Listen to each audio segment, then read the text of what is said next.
40। माननीय मंत्री जी, आप बैठिए, आपका प्रश्न नहीं है। नहीं, सब प्रश्न में आपको, आप क्वेश्चन नंबर में दूसरा कोई नहीं पूछ सकता। चलिए माननीय मंत्री जी, हीरालाल जी है भाई। खंड 1 कृषि कनेक्शन नीति 2017 संशोधित दिनांक 31/1/2022 में वर्णित प्रावधान अनुसार मांग पत्र जमा कराते समय कृषि कनेक्शन आवेदक के पास यह विकल्प होता है कि उसके कनेक्शन के लिए स्थापित होने वाले विद्युत तंत्र की स्थापना अनुमोदित संवेदक से वह स्वयं के स्तर पर करवाना चाहता है अथवा विद्युत निगम द्वारा करवाना चाहता है। विद्युत वितरण निगमों द्वारा कृषि कनेक्शन जारी किए जाने हेतु करवाए जाने वाले कार्य टर्न की माध्यम से लेबर रेट हेतु पंजीकृत ठेकेदारों के माध्यम से निर्धारित ARC दरों पर करवाए जाते हैं।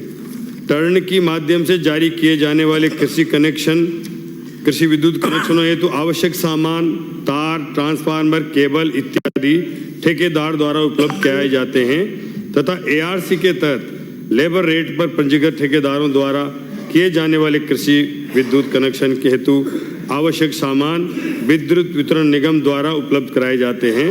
विद्युत वितरण निगम की मेटेरियल मैनेजमेंट शाखा द्वारा केंद्रीकृत क्रय प्रक्रिया के माध्यम से सामान का प्रबंधन किया जाता है।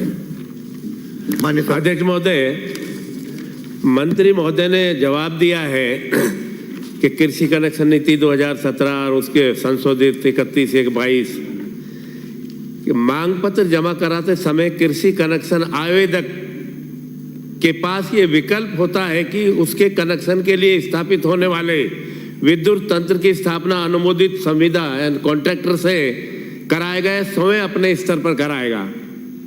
इसको मंत्री जी हम समझा दीजिए, इसके माने क्या है? स्वयं कहां से कराएगा, सामान कहां से आएगा? आप ये बता दीजिए, इसका अर्थ क्या है जो ये आपने जवाब दिया है? माननीय मंत्री जी, जो मांग पत्र जिस किसान को जारी किया गया है वो मांग पत्र जारी करते समय उसको विकल्प भर के देना होगा। अगर वो स्वयं के स्तर पर तार, खंबे और अन्य सामग्री निगम से उसको इशू होगी, लेबर रेट केवल वो खुद के स्तर पर करा सकता है जो लेबर कॉन्ट्रैक्टर करता है सरकार का। उसी तरह से किसान को ये ऑप्शन है कि वो लेबर कॉन्ट्रैक्टर को भुगतान न हो करके और 700 रुपये पर पोल का भुगतान किसान को निगम द्वारा कराया जाएगा ताकि वो अपने स्तर पर इस काम को करा सके। और कोई प्रश्न? अध्यक्ष महोदय, मंत्री जी आप जो ये कथन कह रहे हैं ये सत्यता नहीं है। आजकल या तो ये पुराना सर्कुलर है, आजकल पूरा सामान ठेकेदार अपने आप खरीदता है, विभाग से भी नहीं लेता है। मैं आपसे निवेदन करना चाहूंगा कि जब ठेकेदार, आज ऐसे केसेज हैं अलवर में जिन्होंने डिमांड नोटिस जमा कराए हुए 6-6 महीने हो गए, लाइन खिंच गई लेकिन ट्रांसफार्मर उनको नहीं दिए जा रहे हैं। ये कहकर ठेकेदार ये कहता है कि साहब मेरे पास सामान उपलब्ध नहीं है। इसमें कृषक जो आवेदक है उसका क्या कसूर है? या तो डिपार्टमेंट करे, आप प्रश्न पूछिए, या वो करे। कहीं ना कहीं आपको निर्णय करना पड़ेगा कि जो आदमी 6 महीने से डिमांड नोटिस जमा है उनको सामान नहीं मिल रहा है। हम FC से बात करते हैं तो वो कहते हैं कि अब पहले हम सेंट्रलाइज परचेजिंग होती थी, हम ठेकेदार को इशू करते थे, अब नहीं हो रहा है। इसलिए मैं आपसे कह रहा हूं इसके बारे में आप स्पष्ट करें कि क्या ये ऑप्शन अवेलेबल है आज की तारीख में। ये स्पष्ट करना। देखिए, दोनों ऑप्शन, 3 ऑप्शन है, आप समझिए।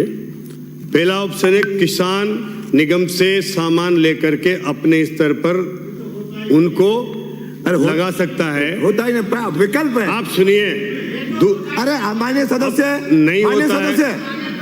माननीय सदस्य ऑप्शन है। बैठिए, आप बैठिए, आपको प्रावधान है। मैं बता रहा हूँ माननीय सदस्य, ये प्रावधान है। मंत्री जी बोल रहे हैं तो बीच में नहीं बोलना है। दूसरा प्रावधान है निगम सेंट्रल पर डिस्कॉम अपने स्तर पर सेंट्रल परचेजिंग करता है और वो अपने लेबर कॉन्ट्रैक्टर को, ARC कॉन्ट्रैक्टर को सामान इशू करता है। उसको केवल सामान लेबर कॉन्ट्रैक्टर को लेबर और उसके का ही भुगतान होता है, बाकी सामान अपने स्टोर से दिया जाता है। तीसरा ऑप्शन आपकी सरकार ने किया, वो टर्नकी पर किया है और टर्नकी के आधार पर सामान खुद ही खरीदेगा ठेकेदार, लेबर भी उसी की रहेगी, वही लगाएगा, वही सब काम करेगा, जिसमें कम से कम 30 से 40% रेटें ज्यादा आई है आपकी सरकार में।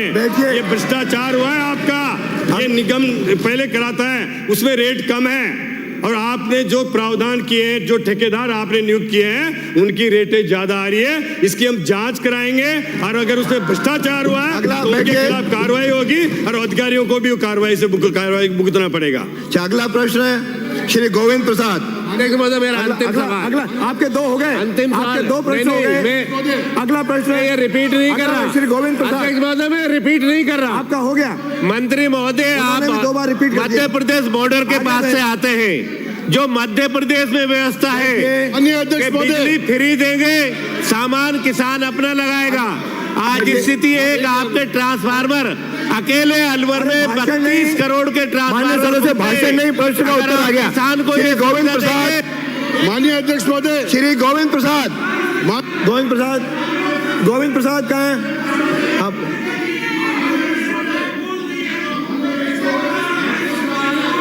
हो गया, ये प्रश्न है, बहस नहीं है।